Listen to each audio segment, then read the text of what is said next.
So good afternoon, happy Martin Luther King Day, and also happy Molina Monday.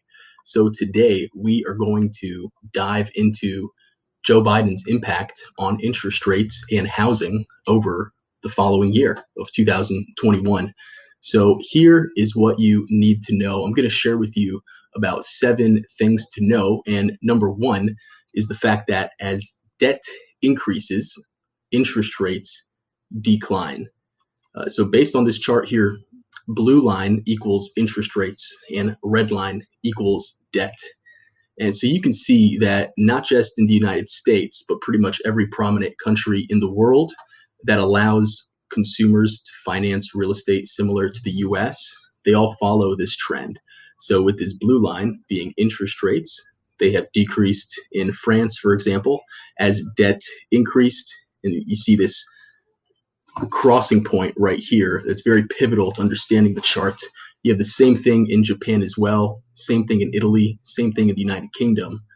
And of course, right here, you have the United States, where you see this direct correlation of this huge increase in debt and a decrease in interest rates. Second point is that additional spending under the new administration will increase the supply of treasuries to be sold. The third point is that housing will remain hot, and here is exactly why. So housing will mainly remain hot due to the fact that the median age of a home buyer is 33 years old. So here, based on this chart, you're going to see that exactly 33 years today had a huge explosion of populace. So over the next 3 years, this explosion in births will carry forth into an explosion of first-time homebuyers.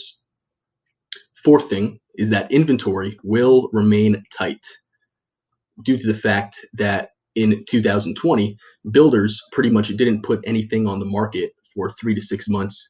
And here you have a new construction graph of inventory, which basically plummeted during COVID. And that is one of the leading indicators and factors into why inventory is still so low today. Okay. But anyways, away from housing and back to interest rates alone, you can see as the fifth point here, a direct correlation between Janet Yellen appointed for Treasury Secretary and the rise in gold prices, silver prices, and Bitcoin.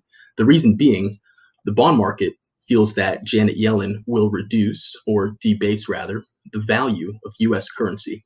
And by doing so, fixed assets like gold, silver, and Bitcoin, which are fixed because there are a finite amount, are gaining in value. When the US dollar increases, you basically import things like inflation, which the bond market does not like, because remember, interest rates and bonds have an opposite correlation. When bond prices decrease, interest rates increase. And when interest rates increase, bond prices decrease. And that is exactly why this short-term bump in interest rates was caused, simply because the bond market predicting Janet Yellen. Sixth point is that rates will come down again in 2021 because of debt and because of technology reducing the inflationary pressures. And as you can see in this chart here, back to the first note, as debt increases, interest rates decrease, and under Biden, debt will definitely continue to increase. The seventh point and the last point here is that interest rates will remain very favorable. So even if they increase a little bit in the beginning and go back down, that small increase is still going to only increase rates to factors that are far below anything that we saw a year ago or 2 years ago. And then once it comes back down again, we're going to go into record-breaking numbers once again. So all in all, despite the wave of interest rates that we're going to experience in 2021, they're going to be extremely favorable, and it's just going to be such an amazing time for anybody to take advantage of refinancing as well as purchasing, because real estate is a fixed asset.